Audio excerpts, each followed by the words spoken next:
রহস্যময় মৃত্যু কেন পুলিশ মন্ত্রী জবাব চাই, জবাব দাও। বিজেপি অফিসে বিজেপির রহস্যময় মৃত্যু কেন পুলিশ মন্ত্রী জবাব চাই, জবাব দাও। এই জবাব তোমায় দিতে হবে, এই জবাব তোমায় দিতে হবে। নইলে এই সংগ্রাম, নইলে এই বিক্ষোভ, নইলে এই আন্দোলন, বিক্ষোভীদের আওয়াজ তুলুন।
এটা তো ত্রিপুরা রাজ্যের প্রত্যেকটি মানুষের দাবি।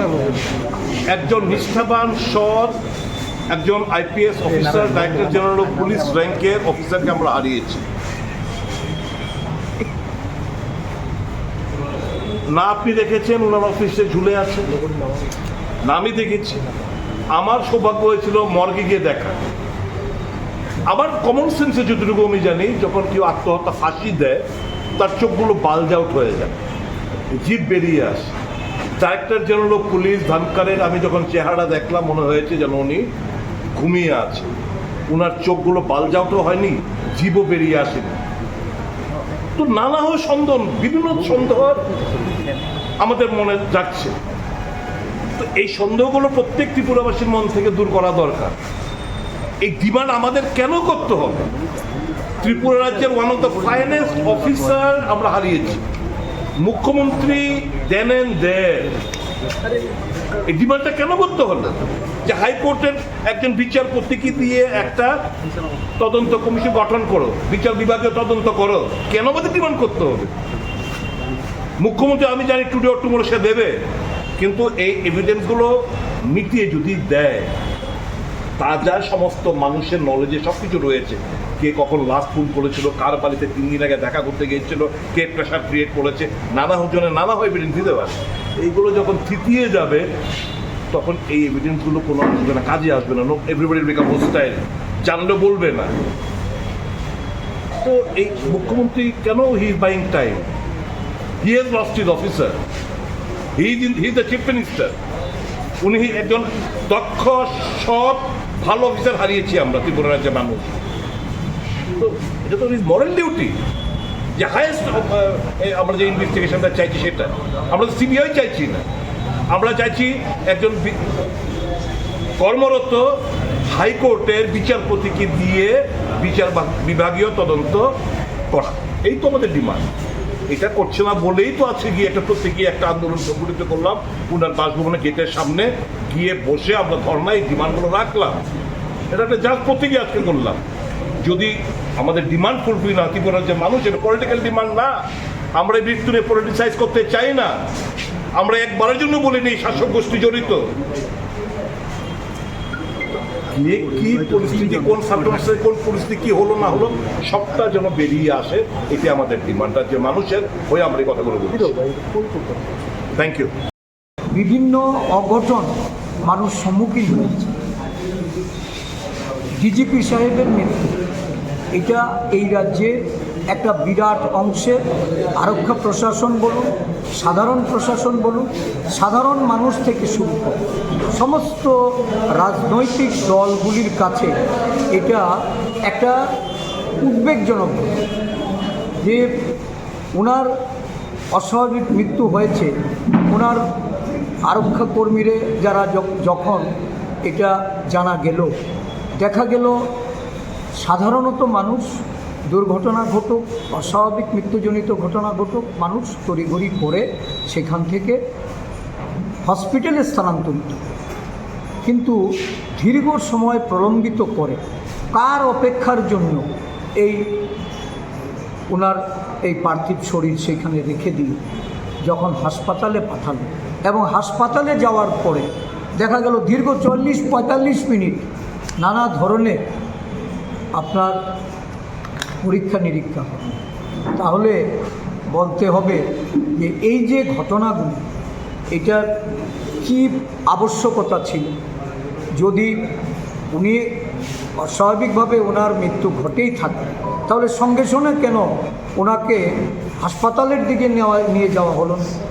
আর হাসপাতালে নিয়ে যাওয়ার পর যখন ওনার দীর্ঘ সময় পরীক্ষা নিরীক্ষা হলো, যে ওনাকে আমরা দেখলাম বিভিন্ন সোশ্যাল মিডিয়াতে ভাইরাল হয়েছে যে ডাক্তারবাবুরা চেষ্টা করছেন, তাহলে উনি কি ততক্ষণ অবধি ওনার কি প্রাণ ছিল বা বেঁচে থাকার মতো সেই রকম কোনো উপায় ডাক্তারবাবুরা অন্তত খুঁজে পেয়েছিলেন? তাই সমস্ত বিষয় নিয়েই একটা বিতর্কের জন্ম হয়েছে।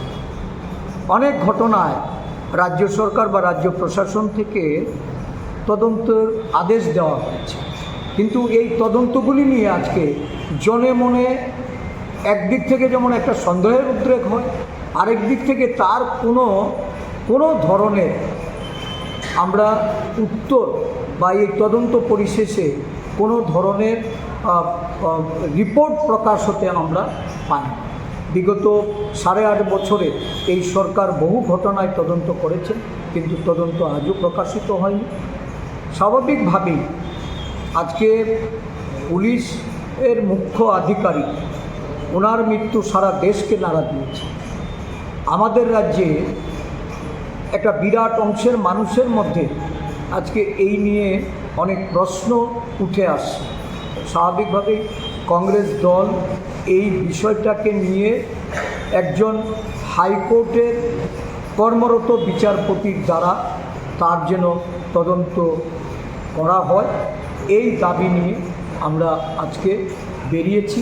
কারণ এই বিষয়টা আমরা গোড়া থেকেই বলছি, কিন্তু সরকার এখনও সঠিকভাবে এই বিষয়ে কোনো সিদ্ধান্ত জানাতে তারা সমর্থ হয়। স্বাভাবিকভাবেই আমাদের সন্দেহ যে এইটাকেও হাফিজ করে নেওয়ার মতো কোনো বিষয় আছে কি না। কারণ তদন্তের সাপেক্ষে যদি মূল যে ঘটনাগুলি বা যে ঘটনার সাপেক্ষে যে ফরেনসিক বিষয়গুলি, এগুলি যদি লুপাট হয়ে যায়, তাহলে আমরা এই রাজ্যে দেখেছি বিভিন্ন সময়ে সিবিআইয়ের তদন্ত দেওয়া হয়েছে, বিভিন্ন ধরনের সিট গঠন করে তদন্ত দেওয়া হয়েছে। আমি নিজেও এই সরকারের আমলে আশিস দাসের হত্যাকাণ্ড, মনীষা দাস সদ্য তার যে হত্যাকাণ্ড, এগুলি নিয়ে নানা তদন্তের কথা বলা হচ্ছে, সিটের সিদ্ধান্ত নিয়ে সরকার চলছে, কিন্তু কোথাও থেকে আমরা কোনোভাবেই প্রতিকার পাচ্ছি না। সঠিক সরকারি যে পদক্ষেপ, এই পদক্ষেপ এই রাজ্যবাসী লক্ষ্য করছে। স্বাভাবিকভাবেই আমরা চাই যে একজন কর্মরত এই হাইকোর্টের বিচারপতির দ্বারা তদন্ত সংগঠিত করা হোক, এবং এই তদন্ত রাজ্যের মাননীয় মুখ্যমন্ত্রী, আজকে আমরা মুখ্যমন্ত্রীর দরজায় গিয়েছি এই বিষয়টাকে সামনে রেখে। আমাদের যে গণ আন্দোলন, এই আন্দোলনে আমরা নেমেছি। এটা যদি সরকার যদি এই সিদ্ধান্ত ওরা যদি গ্রহণ না করেন, আমরা আগামী দিন দীর্ঘ আন্দোলনে আমরা আরও বড় ধরনের আন্দোলনমুখী অংশ। दांगाइमा दांगाइ फानि सिमी चिब्रै मताइ ख्लाइजाखै फाइमानि ताबो ब जत राइदारको सिविनो बिसि बुरुम बुरुम हहम ददम ख्लाइ पालाइजाखै तंगो चिब्रै मताइनो रुकसावै हास्तिनि जत लोकरगनो हामजाकमा खुलौमा याफारो त्रिपुरासा आमसाइ साकबायथां नाइकलजाक हांकर नकनि बोखागदै তিনি হাই गोथार साल जतनि बागिनक गाहाम तंथुन तै हामानि तबुथुन।